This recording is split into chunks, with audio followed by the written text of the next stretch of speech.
anybody who happens to notice the little red mark over one of my eyes today, it's a funny thing. I had something, I swear, in my eyebrow, and I was trying to get it out, and I used my fingernail to do that, and it turned out making this lovely red mark over my eye. Don't worry about it. It doesn't hurt.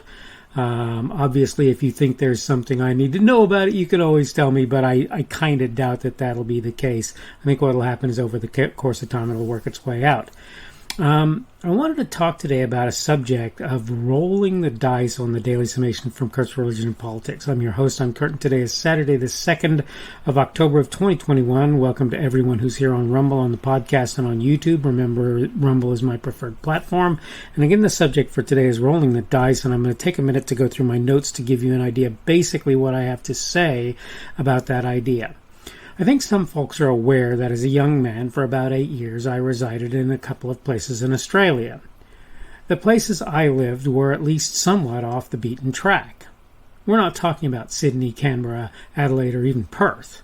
My teenage years were frittered away, in a good way, mind you, many of them, in Darwin and the Northern Territory of Australia. The remainder of them, it was Hilo and on the big island of Hawaii. It was far less civilized Darwin than most larger cities. Keep in mind, too, I left Darwin in the early 80s, and what that means, among other things, is that it was even more uncivilized, if you will, then than it is now. Risk was a daily thing there. If you wanted to float the local creeks, it was very possible that there would be crocodiles on the banks or even in the water.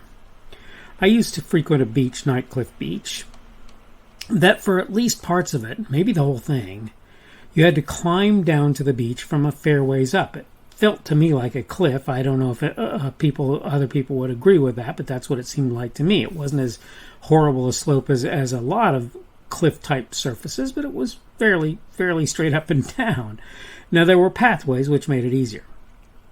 Or at least it seemed like it to me at the time. It seemed like it was a fair ways up. You can like it or not, but rolling the dice is a normal part of life. And where much of the time the risk is pretty low, you'll lose, it's always still possible that shark will take a hunk out of you when you're swimming. Here's the thing, my famous catchphrase there: life requires risk and risk assessment. Sadly, many aren't good at making those guesses, those risk assessment guesses. They'll either over or under calculate the possibility of a given thing happening. Such appears to be the case with SARS-CoV-2. CoV-2, whatever you want to call it. That is to say, the COVID-19 virus, as a lot of people refer to it. People seem to pretty regularly be making statements that show their overblown fears of the disease. Let's remember, here in the U.S., the risk of death for pretty much any age group is certainly less than 5% out of the population as a whole, and probably less than 2%. Remember, those cubes are tossed every day. Your chance of winning or losing as a result of those throws is much easier to determine most of the time even, than a real roll of the dice. That's what I wanted to talk about today. And I wanted to kind of talk about this particularly with regard to COVID-19, but it's really a very common thing. You've got a lot of people who are upset about the chances of their dying or being seriously affected by COVID-19. And those people don't realize that it's a pretty sure thing that they're more likely in their lifetime to be affected by one form of cancer or another than by COVID-19, and that the effect of cancer is likely to be a lot more serious. Frankly, and I don't know, I'd have to do the research, this is even true for, car accidents. Again, the severity will vary from accident to accident. I want to take a second to cop to something real quick, and I think a lot of people are doing this, and I'm just one of many.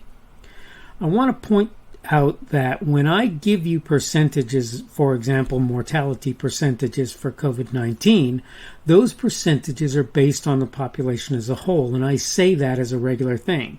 That's important to realize because it means when you're over 65, you're part of maybe 60 million or something like that, I think was the research that I found. I'd have to do more serious research and some data diving to come to a definite conclusion about that. So that means if, say, 300,000 died of COVID-19 out of 60 million, okay, so 6 million is 10%, so 600,000 is 1%, you're still talking about, what, a tenth of a percent or even less than that. 5,000, so I'd have to 5,000. The point is that it's 500s. I'm sorry, but the point is that it's the number is still exceptionally small, but it's actually larger than lots of people might be thinking based on the statistical data that they get. Here's the thing, though. Here's the point. Regardless all of that, if you look at the numbers, statistically, the chance of your actually passing from COVID-19, or frankly even being seriously affected, appear to be quite low. I'm not saying that the numbers for people who are seriously affected are not much higher. I could get into all of the other ancillary stuff, right? We could talk about the idea that if you get the various vaccinations, it doesn't necessarily appear that you're not going to get COVID-19. Well, that's not surprising. That's actually something that I think is true for vaccination as a whole. But what is a little surprising is that the effects of those vaccines don't necessarily seem to be so great in helping people to reduce the potential harm done by COVID-19. Now, if you ask me, is there a substantial difference between when a person doesn't get a shot? I don't think we have enough data to really say, but I would say that the possibility exists that that's true. That if a person gets the shot, it's likely that they're going to be less affected by COVID when and if they get it than if they don't get it. That's a fair statement. Again, the idea anyway, though, is that shot is to protect you. All of this having been said, though, the risk, whether or not you get the shot, still exists. The risk literally of death still exists. Now, to be fair, the risk is higher if you have certain other risk factors like comorbidities, COPD, pneumonia, various things, right? That you and the part of the problem is as people get older, there's a greater chance that they're going to encounter or live with those risks. I probably live with one or two, maybe. But the truth of the matter is my health is sufficiently good. I think it's unlikely that that's going to be a problem. Here's what I'm getting at here. You risk your life often on a daily and ongoing basis. There are risks for me sitting in my kitchen or lying in my bedroom. The car crashing through my house is a much lower risk. It's possible, but I live in a place where I'm not near an intersection or close enough to one where I likely would suffer the consequences of a car hitting my house. Airplanes crashing into my house is much less likely because of the flight plans. But you need to learn to do risk assessments and figure out what your actual risk is, and what people's risk is, not just yours, because obviously we care about other people as well. You need to know what people's risk is, and you need to work based on that. But here's my thought. If people really looked at the death rates or even the serious illness rates from COVID-19, I'm pretty sure that most people would go, "Oh, is that all it is?" And it doesn't mean that you ignore it completely. It doesn't mean that it goes away as an issue. That's not what I'm trying to say. What I'm trying to say is assess the risk, decide what we need to do as a result. And I think you'll find right now that a lot of what we're doing at the moment is pretty much overkill. So that's basically what I wanted to talk about today on the Daily Summation. The Daily Summation is brought to you by Kurt's Religion and Politics. I'm your host. Kurt, by the way, today is Saturday, the 2nd of October of 2021. Tomorrow then will be Sunday, the 3rd of October of 2021. I hope you're having a good Sabbath if you're celebrating or observing that today. Welcome to everyone who's here on Rumble, the podcast on YouTube. And there I go again with welcome. Thank you for having joined me on any one of those platforms. Remember, Rumble is my preferred platform. You can give me a boxing glove or a plus. That's a positive feedback on Rumble. You can give me a minus or a negative feedback on Rumble. You can give me a thumbs up, a like, a positive feedback on YouTube. You can give me a thumbs down, a dislike, or a negative feedback on YouTube if you want to do that as well. Remember that I really would like to see comments from folks, particularly if you give me negative feedback, but really at all, so that I can know whether or not what I'm talking about is something you care about or really want to hear about. The subject for today has been rolling the dice, and tomorrow we're going to talk about something that I had brought to my attention and hadn't really thought about very much because of who I am, but I'll talk about that some more tomorrow. And the subject is validation. We're going to get into that tomorrow.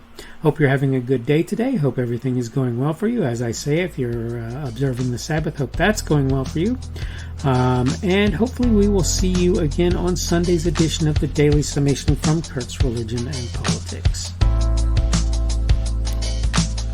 The speaker on this edition of the Daily Summation is Kurt Schubert. This video was recorded on Saturday, the 2nd of October of 2021. The Daily Summation is created for Kurt's Religion and Politics.